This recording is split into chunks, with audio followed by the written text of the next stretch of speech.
bienvenue dans cette vidéo. Je suis Elena et aujourd'hui j'avais envie de parler de la guérison par la visualisation.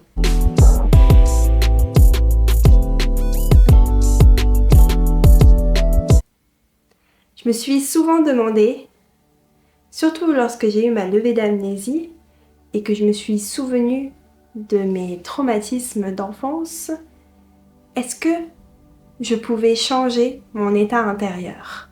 Et comment le changer? En 2022, j'ai porté plainte.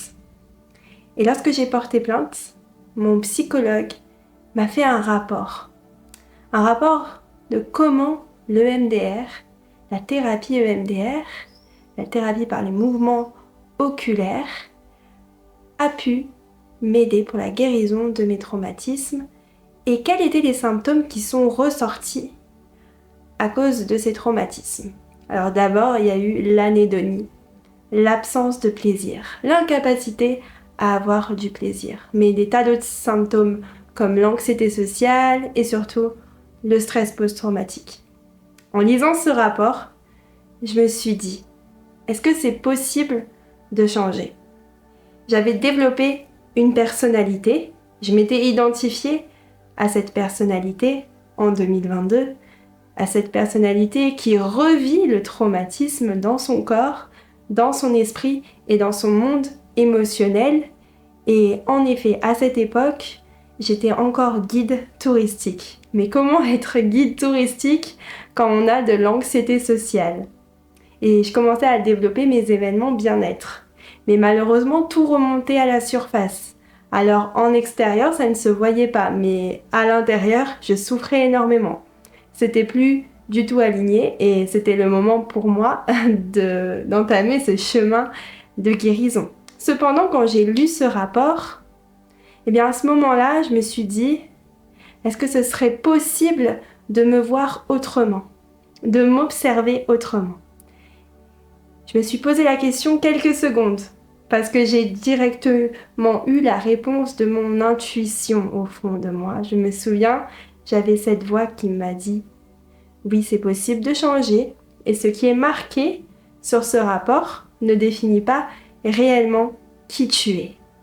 Ça définit ta personnalité en ce moment à travers des pensées, des émotions, des comportements que tu as développés et répétés car tu es en plein processus de guérison.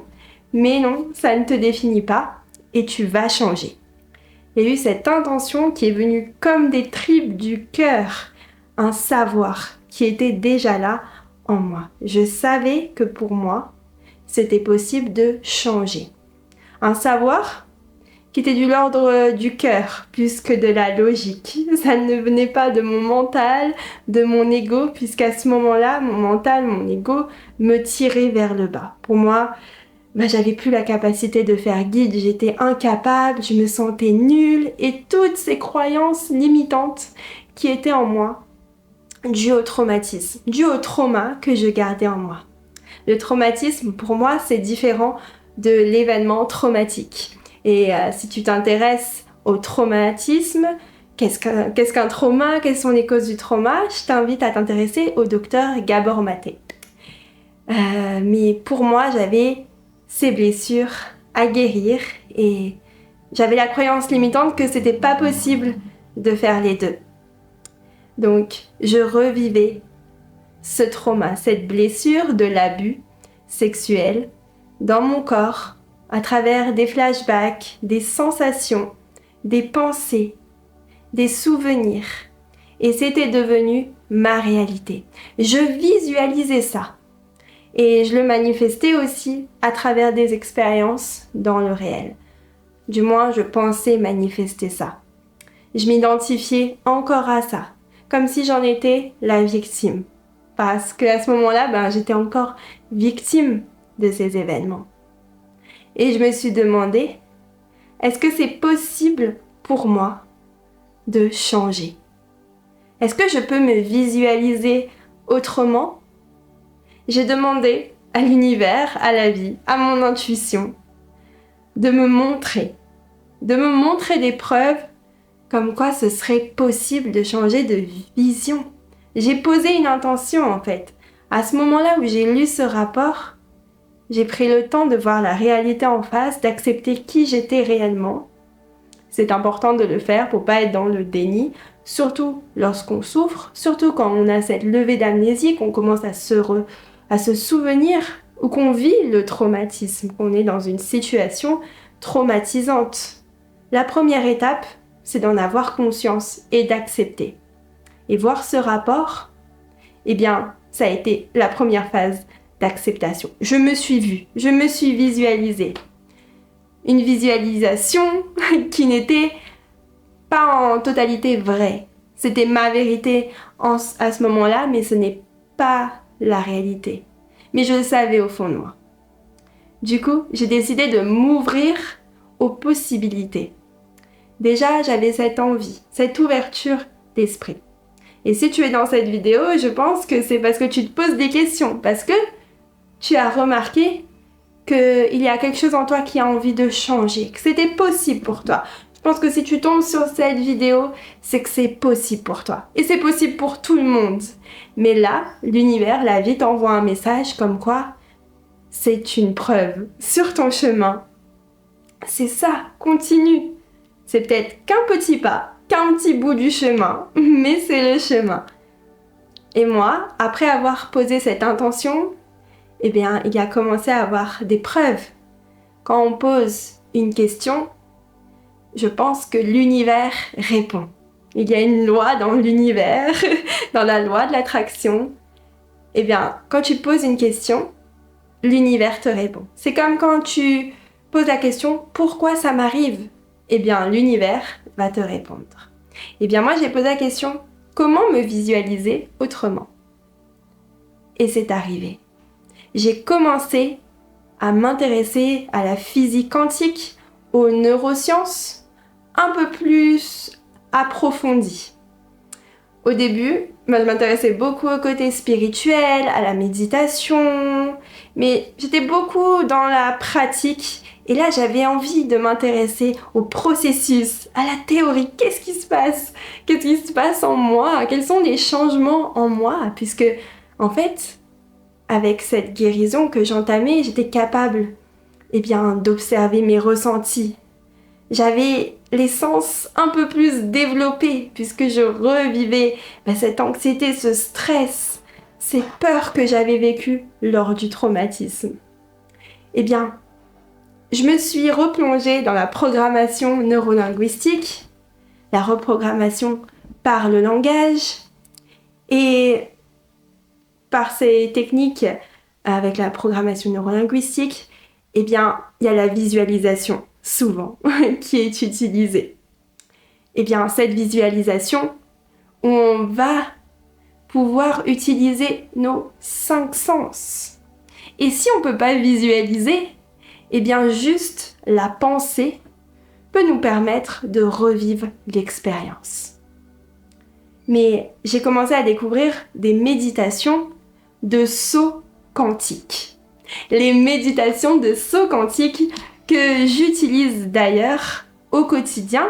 Et j'ai même créé un programme que je t'invite à consulter, un programme gratuit où tu retrouves différentes méditations, différentes méthodes de respiration. Tu pourras aller voir, je te mettrai tout dans le lien de cette vidéo. Mais ces méditations se trouvent dans ce programme aussi. Il y a une méditation où tu peux faire ce saut quantique. Et qu'est-ce que c'est le saut quantique? Le saut quantique, c'est une connexion à une version de toi qui existe déjà. Une partie de toi peut être sous-développée, qui n'est pas encore vraiment développée, mais qui est là, cette petite voix. Cette petite voix qui te dit que c'est possible. Cette petite voix, elle vient bien de quelque part. Elle existe, tu l'entends, tu l'expérimentes. Les méditations de saut quantique se basent sur l'idée que cette version de toi, qui a déjà guéri par exemple, existe déjà. Cette version de toi qui veut atteindre un objectif, qui veut devenir acteur, actrice, qui veut performer existe déjà. Et clairement pour moi, l'Australie, c'est le moment où j'ai fait le plus gros saut quantique. J'ai sauté dans l'inconnu puisque j'ai quitté la France pendant plus d'1 an et demi pour m'ouvrir à l'inconnu. Cette version de moi que je ne connaissais pas. Mais cette version de moi qui avait foi. Et pourtant, à ce moment-là, j'étais en mode survie. Stress post-traumatique, dissociation, j'avais envie de partir d'ici. Je me sentais au plus mal. Mais ce que j'ai fait tous les jours, c'est pratiquer ces méditations, en plus d'autres techniques comme la respiration. Mais à ce moment-là, j'ai découvert ces méditations où on rencontre cette version de nous qui existe déjà. Et on n'essaye pas de contrôler pendant ces méditations. Vous verrez si vous téléchargez le programme, moi j'ai adapté selon ma créativité, selon mon intuition et c'est totalement différent, même si on peut reconnaître certains aspects qui sont utilisés avec la programmation neurolinguistique, la méditation guidée et d'autres outils. Eh bien, en fait, il s'agit de lâcher prise à travers ces méditations. Bien sûr, on va poser une intention. Par exemple, moi, c'était la guérison. Je voulais me voir, me ressentir guérie. Je voulais penser, agir, ressentir comme cette version de moi qui existe déjà. Et il s'agit d'utiliser les 5 sens puisque on va visualiser en fait passer à travers une porte. Et en étant accompagné, eh bien, on peut avoir ces images, cette visualisation qui vient. Mais ça peut se passer juste par la pensée d'une porte, la pensée de nous qui passons par une porte. La pensée de nous qui ressentons qu'on pousse la porte, si on passe plus par le toucher, si on est plus sensible au toucher. En tout cas, moi, je peux visualiser. Donc, j'ai pu me voir. Mais à ce moment-là, je n'y croyais pas. Et c'est la première étape. Au début, on n'y croit pas. Puisque quand j'ai poussé cette porte, eh bien, moi, je me suis vue sur scène. Je me suis vue sur scène avec des projecteurs sur moi, la lumière, le micro. Et je me suis demandé, mais comment c'est possible ? Alors oui, à ce moment-là, je ressentais de l'excitation, de la joie. Je pouvais sentir mes émotions. Je pouvais me sentir comme cette version de moi qui existait. Mais je n'avais pas contrôlé cette vision. Je ne savais pas qu'elle allait apparaître, me voir sur scène. Parce qu'à ce moment-là, j'avais des croyances limitantes. Comme je vous l'ai dit, j'étais incapable d'être auprès d'un groupe, dans l'extérieur, donc encore moins capable de me produire sur scène. Et c'était mes premiers mois en Australie, donc je dirais en août, septembre 2022. À cette époque-là, je découvrais le breathwork, le travail de la respiration, donc je parlerai dans d'autres vidéos, mais j'ai déjà fait des vidéos sur ça, sur les réseaux, sur mon parcours. J'en referai une plus longue, si ça vous intéresse, n'hésitez pas à me dire. Et du coup, je m'intéressais au breathwork et j'avais décidé de me certifier au travail de la respiration. Mais j'étais quand même encore en train de guérir. Les croyances avaient changé. On peut guérir et en même temps continuer sa passion, développer son chemin. On est vulnérable dans la guérison et on a des ressources très fortes à la fois. On peut faire les deux, c'est possible. Les croyances limitantes commençaient à disparaître au fur et à mesure que je pratiquais ces méditations quantiques où je me voyais confiante, où je me ressentais dans la joie, dans l'abondance, la gratitude, la connexion à ces émotions intenses, avec une forte intention. L'intention, c'était « je suis guérie ». je me sens de mieux en mieux. On est dans un état de relaxation qui nous permet la neuroplasticité. La plasticité du cerveau, la capacité du cerveau à changer. Là aussi, je veux faire une vidéo, il y en a tellement à dire. Les neurosciences en parlent, la science en parle, c'est possible de changer son cerveau en créant de nouvelles connexions neuronales. Comment? Grâce à l'expérience. Comment? Grâce aux émotions. Donc, c'est le processus, une forte intention, préférable en je suis, j'adore les intentions en je suis, avec une forte émotion.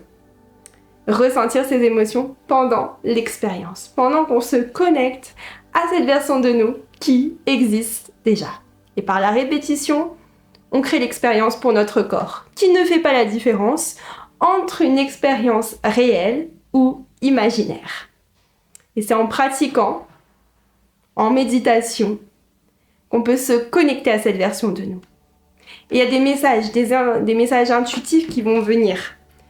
Il y a notre cortex préfrontal qui est là aussi actif. Il ne s'agit pas de laisser le mental. Le mental, il est là, il nous aide à créer un plan pour atteindre cette version de nous. Puisque on peut poser cette question. Quels sont les petits pas? Quelle est la prochaine étape pour atteindre cette version de moi qui existe déjà? Et là, le cerveau va travailler intuitivement. On n'a pas besoin de contrôler, mais on peut utiliser les questions justement pour nous aider, nous orienter et atteindre cette version de nous. Mais on peut aussi s'ouvrir à l'inconnu, au miracle, aux coïncidences. Sans y être préparée, quelques mois après, j'ai été invitée en Australie, dans un pays totalement différent, à faciliter un événement breathwork avec plus de 100 personnes.